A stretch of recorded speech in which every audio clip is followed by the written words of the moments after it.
The Mercedes E-Class has always been a class leader in safety, technology, and most importantly, luxury. But maybe not anymore.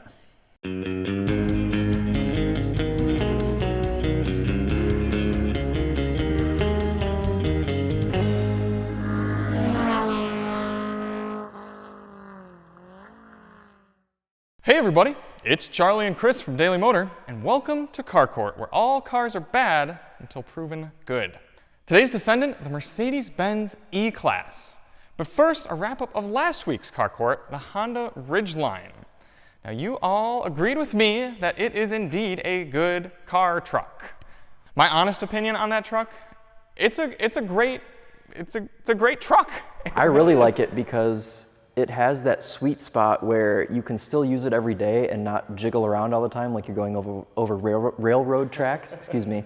And it's so usable, it's so smooth, it's got all the space you need. It's like 90% of people that have trucks could use a Ridgeline and be fine. Right, and a lot of the market's starting to see that with the new Ford Maverick we just saw introduced, the Hyundai Santa Cruz small truck as well.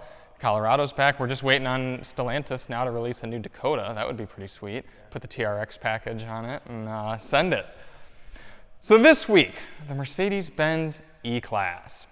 The E-Class has always been a leader, as Chris said, in the mid-size luxury game, playing along with the BMW 5 Series, the Audi A6. This one here is the E450 sedan. The E-Class also comes in 350 guys with a 2-liter turbo inline 4. This next step up, 450, has a beautifully smooth inline 6. Then there's the E53 AMG, kind of the baby AMG, getting an inline 6 with some more chutzpah. And then the top dog E63, which has always had an enthusiast's sweetheart gem of a motor, V8. In this case, a V8 4-liter turbo.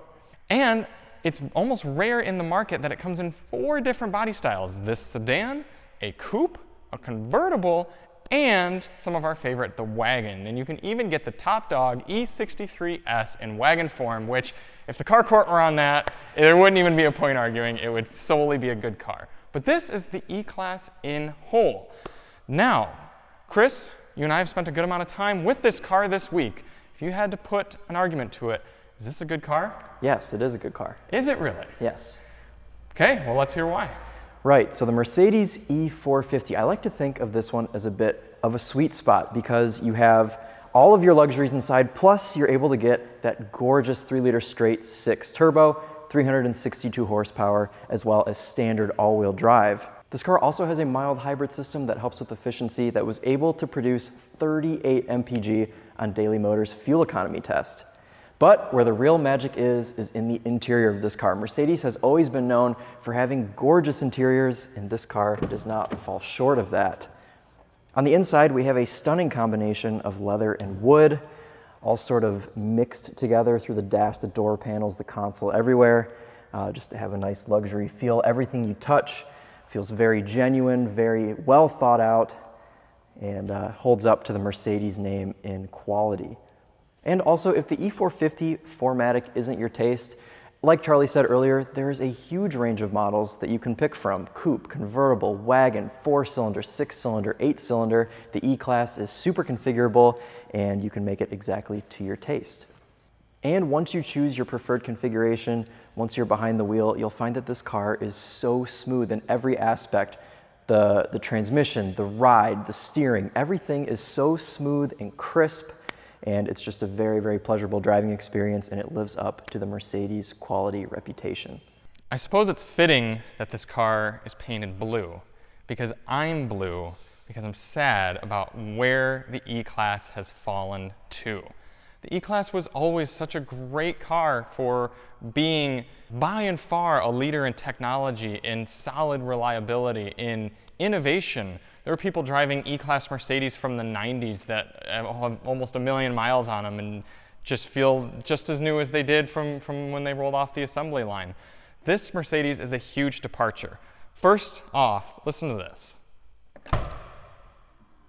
Cheap materials are around, and I used to kind of get on people who used to complain about Mercedes and having cheap materials because I thought they were just nitpicking.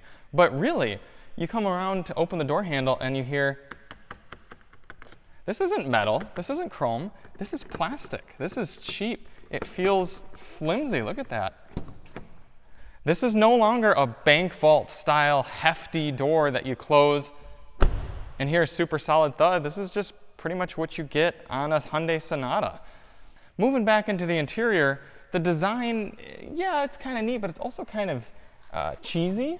You've got Mercedes trying really hard to appeal to a younger audience, and I don't really know if it's sticking. Plus, this isn't leather. This is just one step above plastic.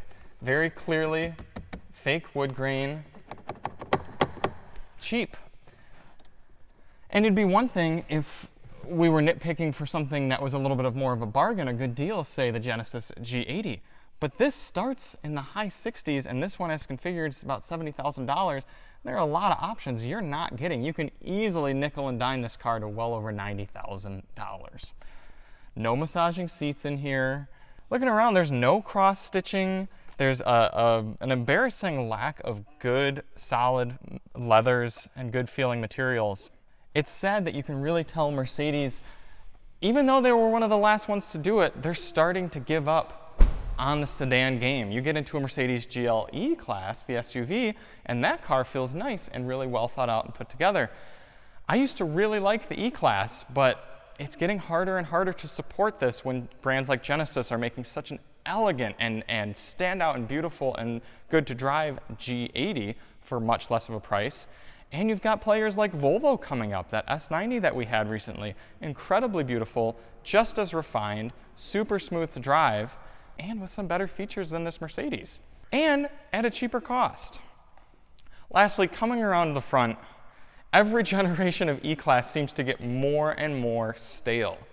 This doesn't inspire. Instead, you're featuring cheap-looking plastic elements. No more raised Mercedes hood ornament, just a basic badge that's stuck on there. And overall, just a car that doesn't inspire. And that's sad, because I used to really like the E-Class. Charlie, you say the E-Class lacks innovation, but what other company has a powertrain this advanced? A silky smooth 3-liter straight six with hybrid assistance that makes this thing effortless to drive. Plus, I'm also inspired by when I turn the car on and when it's late at night, the lights go when they turn on.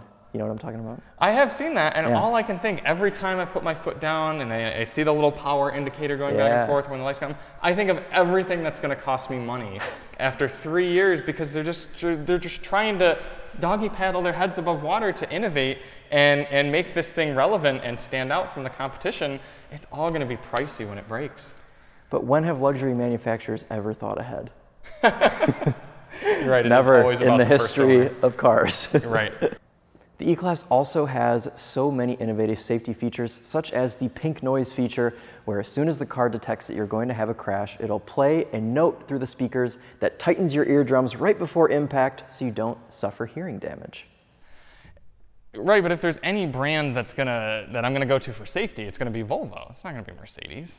That may be true, but with the Volvo, I can't get a straight six. And I think that with a big luxury car like this, a straight six is a must, which is why I argued the BMW 540i and this over the Volvo in the last car court. Yeah, you're right. The inline six is one of the best motors you can do. If you can't do a V8 and you can't do a V12, inline six is really good for luxury cars, because this thing is incredibly smooth. It's such a staple. I'm so glad they switched from the V6 that they had in this before, and that knocks it up many notches for me, the fact that it has an inline. These did not look like AMG wheels, because I really thought these were the base wheels. They really should be. And to be honest, that's where they put AMG on this entire car. Like, at least BMW would put it on the brake calipers or something, give it BMW M brakes, but that's really random.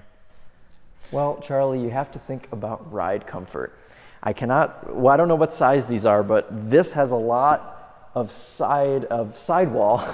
You can get a good ride out of these without having the big flashy 21-inch wheels that are going to bend when you go over a pothole in Michigan. That is true as well. Yeah, the RS6 we have right now is 22.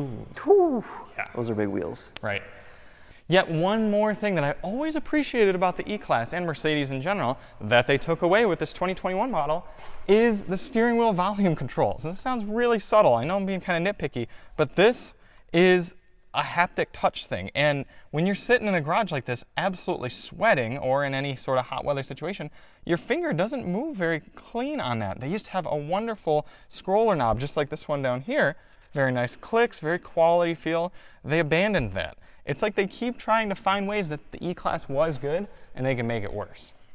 Realistically, the E-Class does have a lot going for it, and I would be completely crazy to tell you that it doesn't.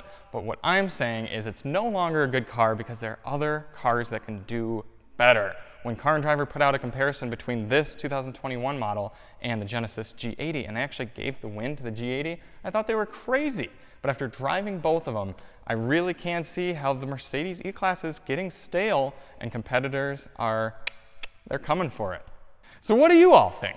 Is the Mercedes-Benz E-Class a good car, or has it lost its throne and no longer good car status? Let us know in the comments, and let us know on the poll whether you agree with Chris that it is still a good car, or you agree with me that it is no longer such. And we'll see you on next week's episode of Car Court. We're Chris and Charlie from Daily Motor, and as always, drive on.